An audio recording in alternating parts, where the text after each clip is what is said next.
Oi, pessoal, tudo bem com vocês? Hoje nós vamos falar sobre o procedimento de habilitação, que está previsto entre os artigos 687 e 692 do CPC. Diz o artigo 687 que a habilitação ocorre quando, por falecimento de qualquer das partes, os interessados houverem de suceder-lhe no processo.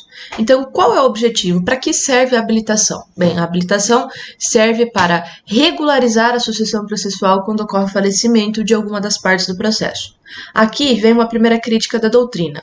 Segundo Daniel Neves, a habilitação não ocorrerá quando houver o falecimento de qualquer das partes do processo, e sim quando houver o falecimento de alguma das partes da demanda. E qual é a diferença?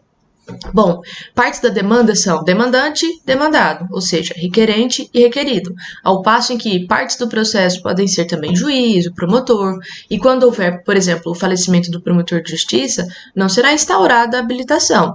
O promotor de justiça que faleceu simplesmente será substituído pelo novo promotor de justiça que vai assumir a vaga dele. Então, é importante ter isso bem claro. A habilitação ocorrerá quando houver o falecimento de alguma das partes da demanda, e não simplesmente partes do processo. Mais um detalhe que a doutrina chama atenção: não é em toda e qualquer situação em que a habilitação será necessária.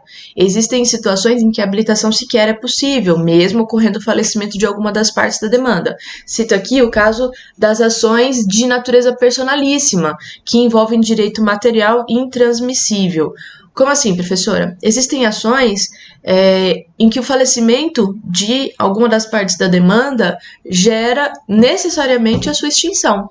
Por exemplo, imagine que uma pessoa está precisando de um procedimento cirúrgico de urgência ou do fornecimento de uma medicação e, por isso, ajuiza uma ação de obrigação de fazer contra o Estado, pleiteando, então, a concessão desse medicamento ou a realização dessa cirurgia. Porém, no curso da ação, essa pessoa falece. E, enfim, não existe mais motivo para que aquela ação exista.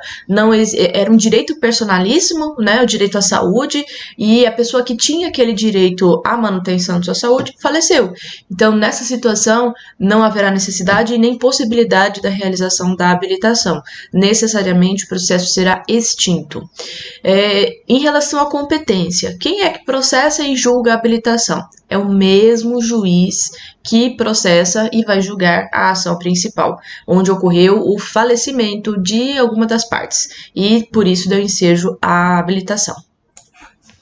No que diz respeito ao procedimento de habilitação, funciona da seguinte maneira: o interessado na habilitação vai redigir uma petição inicial, respeitando os requisitos estabelecidos pelos artigos 319 e 320 do CPC.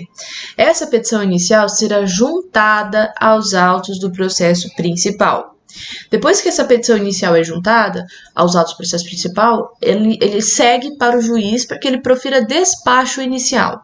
Nesse despacho inicial, a primeira coisa que o juiz vai determinar é a suspensão do processo principal. Ou seja, ele vai determinar que aquela ação onde ocorreu o falecimento de alguma das partes da demanda fique suspensa até que se decida acerca da habilitação.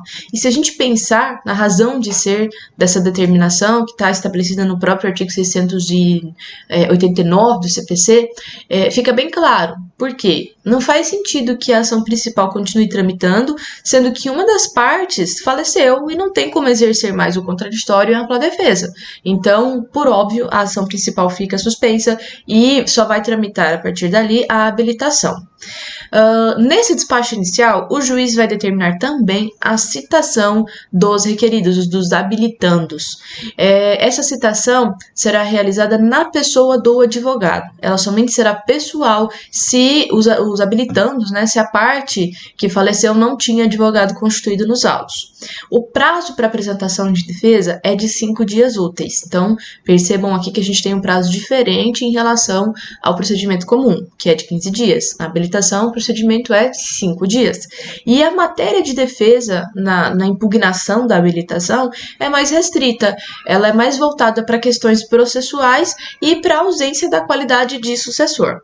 Se não houver impugnação, ou seja, se os citandos, os habilitandos, foram citados e, enfim, concordaram com a habilitação, não se opuseram, não apresentaram impugnação, então o juiz vai decidir de plano.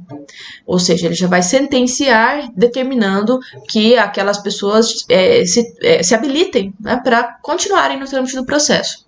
Agora, se a habilitação se o pedido de habilitação foi impugnado, mas essa impugnação versa sobre questões que demandem apenas a análise de provas documentais, o juiz também vai sentenciar de plano. Por quê? Porque não tem outras provas para produzir.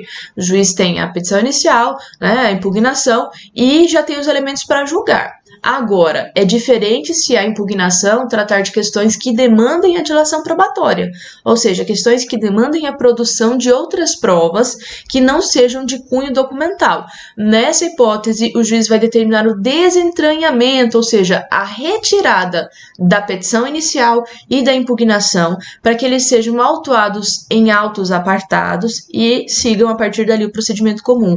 E isso porque nessa situação será necessário réplica, especificação de provas, saneador, eventualmente a realização de uma perícia ou a audiência de algumas testemunhas das partes, e por fim vem a sentença. Então, para que não haja ali uma confusão na produção de provas da habilitação e do processo principal, o juiz determina esse desentranhamento, até para tudo ficar mais separadinho, mais claro, não dificultar o trâmite da ação. Dispõe os artigos 691 e 692 o seguinte: o juiz decidirá o pedido de habilitação imediatamente, salvo se este for impugnado e houver necessidade de dilação probatória diversa da documental, caso em que determinará que o pedido seja autuado em apartado e disporá sobre a instrução. Transitada em julgado a sentença de habilitação, o processo principal retomará o seu curso e cópia da sentença será juntada aos autos respectivos. Então, quando a gente tem esse desentranhamento da petição inicial e da impugnação, seguindo então para autos apartados, o juiz mantém a suspensão da ação principal, porque, como eu disse, alguma das partes da demanda faleceu, não tem mais como exercer o contraditório em ampla defesa até que seja definida a questão da habilitação. Então, vai continuar o trâmite só da questão da habilitação. Nessa habilitação serão produzidas provas, o juiz vai analisar a questão através de uma sentença.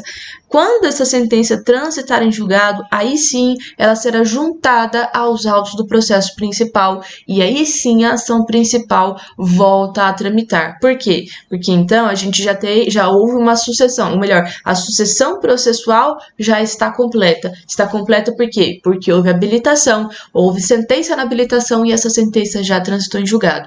A pessoa que faleceu já não faz mais parte do processo, ela já foi sucedida, a gente já tem uma nova parte ali no lugar daquela pessoa que faleceu, tá? Vendo toda essa questão, né, de petição inicial que é juntada nos autos do processo principal, ou então que depois tem a necessidade de ser distribuída, ou melhor, de ser autuada em apartado, surgiu para a doutrina uma discussão a respeito da natureza jurídica desse procedimento de habilitação, se seria uma ação incidente ou mero incidente processual. E a doutrina, principalmente depois do advento do novo CPC, que colocou o procedimento de habilitação dentro da seção que trata dos procedimentos especiais de jurisdição contenciosa, entendeu que se trata de uma ação incidente. Veja que a gente fala em incidente tanto em uma posição quanto em outra, ação incidente ou incidente processual.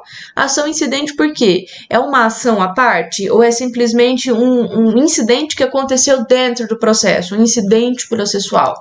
A doutrina entendeu que se trata de uma ação incidente e não de mero incidente processual. Bom, esses são os maiores detalhes, as questões que mais importam no procedimento de habilitação.